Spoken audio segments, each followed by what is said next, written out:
ఇల్లు ఇల్లాలు పిల్లలు ఈ రోజు రాత్రి ప్రసారం కాబోయే ఎపిసోడ్లో ఏమైందంటే సాగర్ ఉద్యోగం లంచం ఇచ్చుకున్నాడని రామరాజుకి ఉదేశారు భాగ్యం శ్రీవల్లిలు. ఆధారాలతో సహా సాగర్ని పట్టించేశారు. నర్మదకి తెలిసే ఇదంతా జరిగిందని, మీ అందరినీ మోసం చేసిందని నర్మదని కూడా ఇరికించేశారు శ్రీవల్లి భాగ్యం. ఇక ఈరోజు మార్చి 2 రాత్రి ప్రసారం కాబోయే ఎపిసోడ్లో ఏమైందంటే, పొండి ఇక్కడి నుంచి అని రామరాజుని అతని కుటుంబాన్ని ఘోరంగా అవమానించి పంపిస్తాడు నర్మదా తండ్రి ప్రసాదరావు. ఇక తాను పెట్టిన చిచ్చు బగ్గుమనడంతో ఆనందంతో ఉప్పొంగిపోతారు శ్రీవల్లి భాగ్యం ఇడ్లీలు. ఇంటికి వచ్చేస్తున్నాం, పెంట పెట్టడానికి పిచ్ రెడీ చేసి పెట్టండి అని భాగ్యానికి చెప్తుంది శ్రీవల్లి. ఇక్కడ జరిగింది మొత్తం వీడియో కాల్లో చూపించడంతో దాన్ని చూసి ఆనందంతో స్టెప్పులు వేస్తారు ఇడ్లీ భాగ్యములు.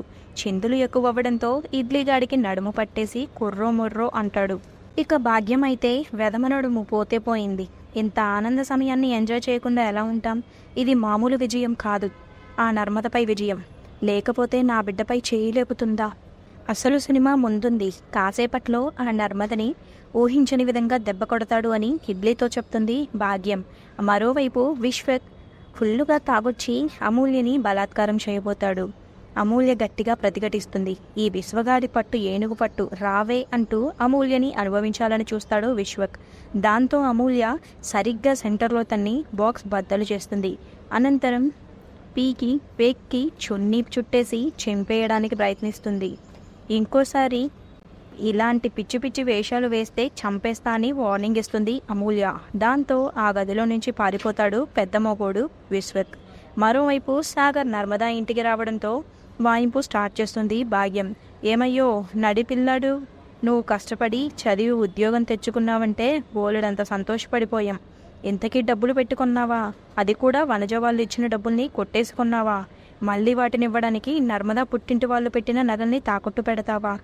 అంటే ప్రేమ వాళ్ళ పుట్టింటి వాళ్ళ మాదిరిగా నర్మదా ఇంటి వాళ్ళు కూడా వచ్చి మీ నాన్న చొక్కా చింపి అవమానం చేసేయాలనా అని చిచ్చు రగిలిస్తుంటుంది భాగ్యం.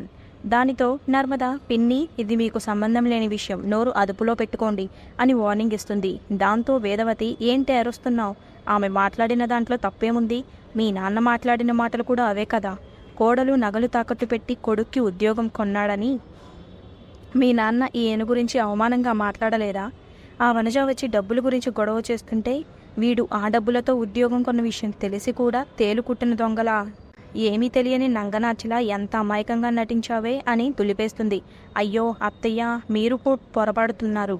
మీ అబ్బాయి ఎగ్జామ్ రాసే ఉద్యోగం సంపాదించాడని అనుకున్నా. ఆయన నాకు కూడా నిజం చెప్పలేదు. డబ్బుతో కొన్న విషయం నాకు తెలియదు అని అంటుంది నర్మద. ఏయ్ ఆపు, ఇప్పటి వరకు నువ్వు నన్ను వెర్రిబాగుల్దాన్ని చేసింది సరిపోలేదా? మళ్ళీ కొత్త నాటకం మొదలుపెట్టావా అని అంటుంది. లేదత్తయ్య, నేను చెప్పేది నిజం అని అంటుంది నర్మద. ఏహే ఆపవమ్మ, నగలు తాకట్టు పెట్టించావు. ఆ డబ్బుల్ని మీ మామయ్య అడిగినప్పుడు బ్యాంకులో ఉన్నాయి అని ఎందుకు దొంగ నాటకాలు ఆడావే? ఆ నగల్ని తాకట్టు పెట్టి డబ్బులు ఎందుకు ఇచ్చావే? నటించింది చాలు, నీ వెధవ నాటకాలు కట్టిపెట్టు. వీడు ఉద్యోగం కొన్ని విషయంలో నీ ప్రమేయం లేకపోతే ముందే నాకు చెప్పేదానివి, కానీ నిజాలన్నీ దాచిపెట్టి మమ్మల్ని మోసం చేశావు, అందరి ముందు అవమానించావు అని అంటుంది వేదవతి. లేదత్తయ్య, మీకు ఈరోజు నిజం తెలిసింది, నాకు నిన్న తెలిసింది, అంతే. ఈ విషయం బయటకు తెలిస్తే ఆయన ఇంట్లో నుంచి వెళ్ళిపోతా చచ్చిపోతా అని ఏడ్చారు. ఒక భార్యగా ఆయన కష్టంతో పాటు తప్పుని కూడా పంచుకున్నాను తప్ప మిమ్మల్ని మోసం చేయాలని కాదు. వనజ వాళ్ళ డబ్బులతో ఆయన జాబ్ కొన్న విషయం నాకు నిజంగా తెలియదత్తయ్య అని కన్నీళ్లు పెట్టుకుంటుంది నర్మద. ఆ మాటతో సాగర్, అవునమ్మా, తను చెప్పింది నిజం, నేనే తన దగ్గర నిజాన్ని దాచాను, అనవసరంగా నా భార్యని మాటలు అనొద్దు అని అంటాడు. దాంతో వేదవతి, నోరెత్తవంటే చంపేస్తా అంటూ సాగర్ని లాగిపెట్టి కొడుతుంది. దొంగలు కలిసి ఓళ్ళు పంచుకున్నట్టు నువ్వు నీ పెళ్ళం కలిసి ఈ ఘనకార్యం చేసిందే కాకుండా మీ నాన్న పరువు తగలబెట్టి కూడా మాట్లాడుతున్నావేంట్రా? నువ్వు అమాయకుడివి అని అనుకున్నా. ఇలా వేరే వాళ్ళ డబ్బు 20 లక్షలు కాజేసితే అంత దొంగవి అనుకోలేదు అని అంటుంది. ఇంతలో శ్రీవల్లి కల్పించుకొని, ఉద్యోగం 25 లక్షలు కాదు 25 లక్షలు. ఆ ఏజెంట్ చెప్పారు కదా 25 లక్షలని. మరి మిగతా 5 లక్షలు ఎక్కడి నుంచో తెచ్చారో, ఎన్ని ఇబ్బందులు పడ్డారో, అప్పు చేశాడో ఏంటో అని చిచ్చు వెలిగించేస్తుంది శ్రీవల్లి. ఇక భాగ్యం అందుకొని, అది కాదే అమ్మడు, అప్పు అంటే 5,000 10,000 ఇస్తారు, అది కూడా అన్నయ్య గారు మొహం చూసి. కానీ 5 లక్షల అప్పు అంటే ఎవరిస్తారు అని మంట పెడుతుంది. ఆ మాటతో రామరాజు సర్రున పైకి లేచి, చెప్పరా చెప్పు, ఆ 5 లక్షలు ఎక్కడివి? అప్పు చేసావా? లేదంటే ఎక్కడైనా కొట్టేశావా? 5 లక్షలు ఎక్కడివి, సమాధానం చెప్పు అని అరుస్తారు రామరాజు. దాంతో సాగర్ భయపడిపోయి రైస్ మిల్లులో డబ్బులు తీసుకున్నాను అని అంటాడు. ఇంతలో శ్రీవల్లి పెద్దోడి దగ్గరకు వెళ్ళి, ఏంటి బావా అలా చూస్తున్నావు, రైస్ మిల్లు బాధ్యత మీరే కదా, ఇంటి పెద్ద కొడుకుగా మీరే మాట్లాడాలి అంటూ పెద్దోడిని రెచ్చగొట్టేస్తుంది. దాంతో పెద్దోడు ఆవేశంగా సాగర్ దగ్గరకు వెళ్ళి, రేయ్ అసలు నువ్వు మనిషివేనా, తప్పులపై తప్పులు చేస్తూనే ఉంటావా, వాళ్ళు 20 లక్షలు దొంగతనం చేయడమే తప్పంటే మన రైస్ మిల్లులో కూడా దొంగతనం చేస్తావా, సిగ్గు లేకుండా, ఛీ ఛీ, కన్న కొడుకు సొంత రైస్ మిల్లులో డబ్బులు కొట్టేసేంత నీచమైన స్థితికి దిగజారిపోయాడంటే నాన్న బాధపడతారని తెలియదారా అని రెచ్చిపోతాడు పెద్దోడు. వాడికి కన్న తండ్రి ప్రేమే కాదు బాధే తెలియదు. వాడికి తెలిసింది ఒక్కటే, వాడి స్వార్థం కోసం కన్న తండ్రి పరువే కాదు ప్రాణం పోయినా పర్లేదు.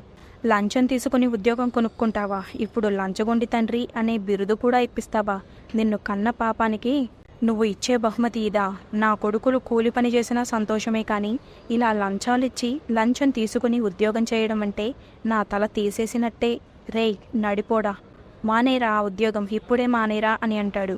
దాంతో సాగర్, లేదు నాన్న నేను ఉద్యోగం మానేయలేను అని అంటాడు. సాగర్, ఏం మాట్లాడుతున్నావురా దరిద్రుడా, దొంగతనం చేసి ఉద్యోగం కొన్నదే కాకుండా ఆ ఉద్యోగం ఇంకా చేస్తానంటావా, ఆ పాపపు కూడా ఎలా సహిస్తుందిరా అని కాలర్ పట్టుకొని నిలదీస్తాడు రామరాజు.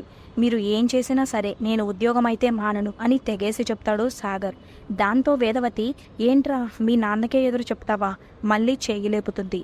ఇంతలో నర్మద అడ్డుగా వచ్చి, ఆగండి అత్తయ్య, మీకు దండం పెడతాను, ఆయనతో నేను మాట్లాడతాను, ఆయనను ఒప్పించి ఈ జాబ్ మానేసేట్టు చేస్తాను, ఈ విషయాన్ని నాకు వదిలేయండి అత్తయ్య అని ప్రాధేయపడుతుంది నర్మద. ఏంటే వదిలిపెట్టేది, అసలు ఇదంతా నీ వల్లే కదా అంటూ నర్మదని లాగిపెట్టి కొడుతుంది వేదవతి. దాంతో సాగర్, అమ్మా నా భార్యని కొడతావేంటి అని అరుస్తాడు. కొట్టక ఏం చేయాలరా, ముద్దు పెట్టుకోవాలా, అసలు నీకు ఉద్యోగం అనే ఆలోచన రావడానికి, నువ్వు ఇలా దొంగతనాలు చేయడానికి, మీ నాన్నని నువ్వు ఎదిరించడానికి ఈ మహాతల్లే కదా కారణం. మీ నాన్నతో కలిసి రైస్ మిల్లు చూసుకునేవాడివి, కానీ ఈ మహాతల్లి, ఈ విడగారి నాన్న నిన్ను రైస్ మిల్లులో మూటలు మోసేవాడనని నిన్ను అవమానించారు. నీ మనసులో అసలు ఉద్యోగం చేయాలనే ఆలోచనే లేదు, కానీ మీ నాన్న కోసం, ఆయన పరువు కోసం వీడిని గవర్నమెంట్ ఉద్యోగం చేయించాలని చూశావు. ఆ రోజు రహస్యంగా పరీక్ష రాయించావు. ఇదంతా ఎందుకు చేశావు చెప్పు అని చెలరేగిపోతుంది వేదవతి. అమ్మా, ఉద్యోగం చేయాలనేది నర్మదా నిర్ణయం కాదు, నా నిర్ణయమే. నాకు రైస్ మిల్లులో ఉద్యోగం చేయడం ఇష్టం లేదు, అందుకే ఉద్యోగం చేయాలని అనుకున్నాను. ఏంటమ్మా ఊరుకుంటుంటే రెచ్చిపోతున్నారు, నా భార్య చెప్తేనే నేను ఉద్యోగం చేయాలని అనుకున్నానని తన తప్పు లేకపోయినా నిందలు వేసి మాట్లాడుతున్నారే, మీరు అంటున్నట్టుగా తనే నన్ను జాబ్ చేయమని చెప్పిందే అనుకుందాం, అందులో తప్పేముంది, చెప్పమ్మా చెప్పు. తను ఉద్యోగం చేస్తుంది కాబట్టి తన భర్త కూడా ఉద్యోగం చేయాలనుకుంటే తప్పేముంది, అది అర్థం చేసుకోకుండా నా భార్యపై చేయెత్తుతారా అని నిలదీస్తాడు సాగర్. దాంతో వేదవతి, రే నువ్వు మారిపోయావు, పెళ్ళాం రాగానే కన్నవాళ్ళు లోకువైపోయారా అని ఏడుపు మొదలు పెడుతుంది. నీకు దండం పెడతా, ఆపమ్మా ఆపు, ఎప్పుడూ మీరు మాట్లాడేదే కాదు, నా బాధని కూడా అర్థం చేసుకోండి అని తిరగబడతాడు సాగర్. ఇక రేపటి ఎపిసోడ్లో నర్మదని తీసుకుని ఇంట్లో నుంచి వెళ్ళిపోతున్నాడు సాగర్.